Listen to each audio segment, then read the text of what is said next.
All right, good morning, guys. First of all, I hope you guys are feeling okay and everyone's healthy in your family.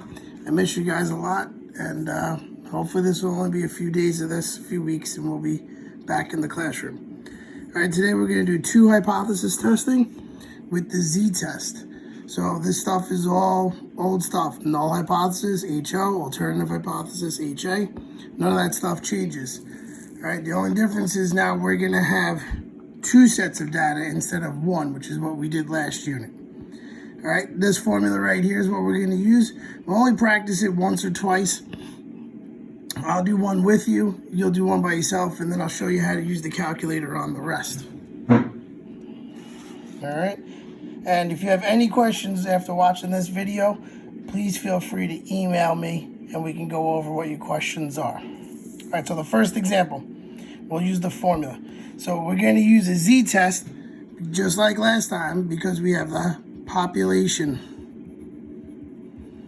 standard deviation. So when we have that, we use the Z-test.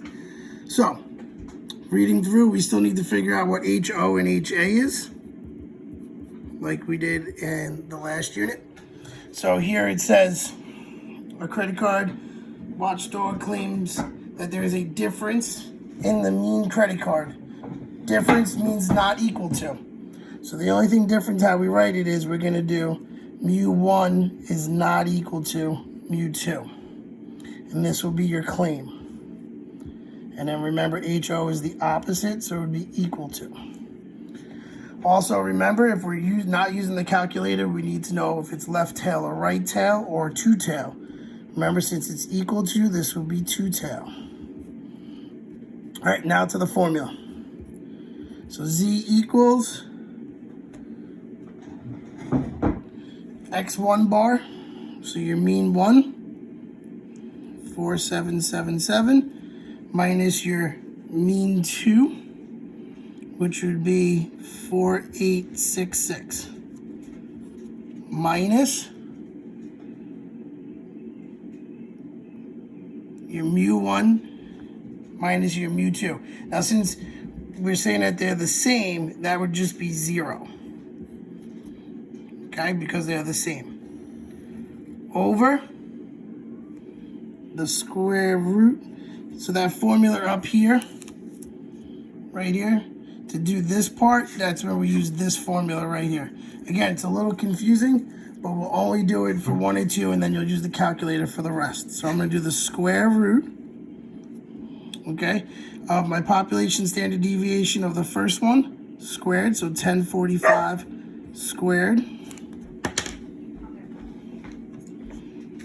divided by my N1, which is 250, plus my population standard deviation, the second one, 1350 squared over 250. All right, so now I'm going to just type that stuff into my calculator. So I'm going to do the top, which is 4777 minus 4866. All right, negative 89. And now the bottom, square root of 1045 squared divided by 250 plus 1350 squared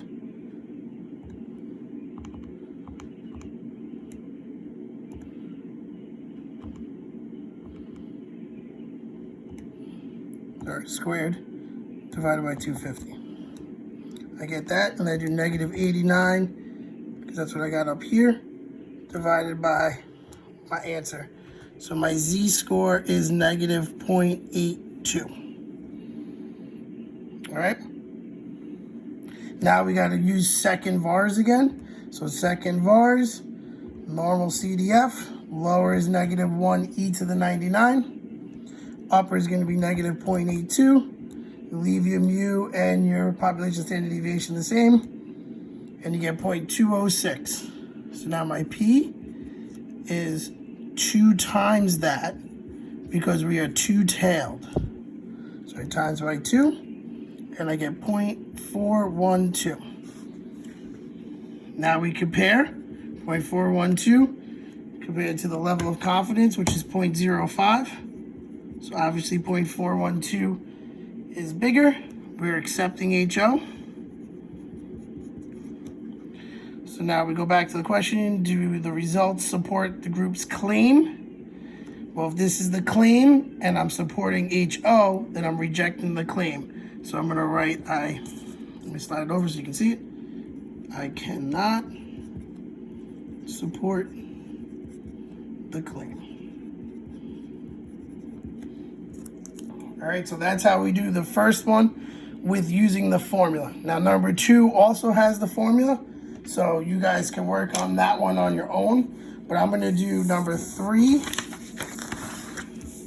and number 4 with the calculator.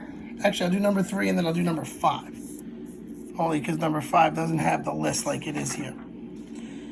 All right, so looking at number 3.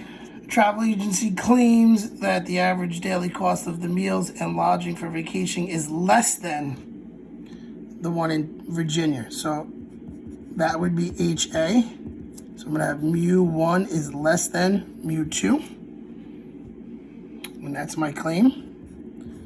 And then HO would be the opposite of that. So mu1 is greater than or equal to mu2. All right, now we're gonna use our calculator to find our p-value. So, clear this out. Stat over the test. Now, since we're dealing with 2 population standard deviations, we're gonna do number 3, 2 sample population z-test. Now it walks all the numbers through for you. All right, so now I'm gonna look at my population standard deviation 1 is 19. Population standard deviation 2 is 24. Now I'm looking at the table. My X bar for 1 is 234 and my N is 25. My X bar for number 2 is 240 and my N is 20. Scroll down and remember how you look at HA's symbol, and that's the symbol I'm gonna put in here. So that's the second one. And then I hit calculate and my p-value is 0.181. So now going back to the question, 0.181 compared to 0.01. Obviously that one's bigger, so we're accepting HO. So now the question says, is there enough evidence to support the claim? Well, I'm accepting this one, which means I'm rejecting HA, which is the claim, so no. There is not enough evidence to support the claim.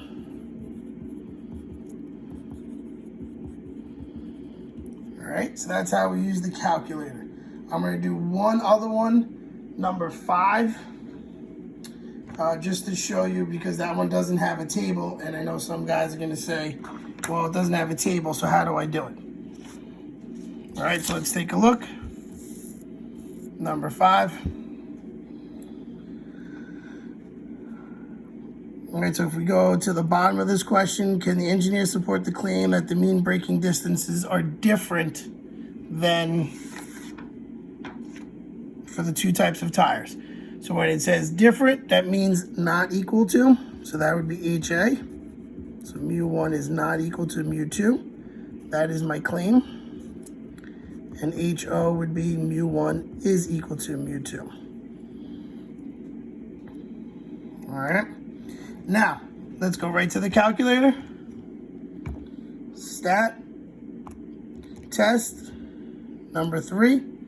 Reason why it's number 3 is because it says the population standard deviation. All right, so for this one, it says the population standard deviation is 4.7 for the first one. For the second one, it says 4.3. All right, so now for the first one, it says the mean braking distance is 42. So that would be X1. And it said there was 35 braking tests for each. So my N1 is going to be 35. My N2 will also be 35 when I get there. All right, the mean braking distance for type B is 45. and then N2 again would be 35. And now again, this says not equal to. So I'm gonna do the first one, hit calculate, and I got a p-value of 0.005. So now I compare that to 0.10, which is obviously smaller. So we're gonna reject HO. So now it says, can the engineer support the claim? Well, the claim is HA.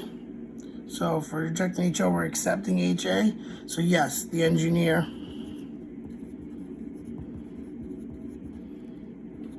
can support the claim. All right, work on the rest of this worksheet. If you have any questions, like I said, email me. You can email me at my Gmail account or at the regular riverhead.net account, either one, and I'll get back to you. We'll do more of this tomorrow as well on Thursday, and then we will take a quiz on this on Friday. It'll be a very short 2 or 3 question quiz that you guys can work on. You know, print it out, do the problems, take a picture, email it to me. If you can't print it out, then just do it on a sheet of loose leaf, do the 3 problems, take a picture, email it to me, and then I'll get back to you. All right, again, I hope you guys are all safe and sound. I miss our classes. I know this is both of the stat classes, so I miss you guys, and hopefully we'll be back together soon. Take care, have a good day.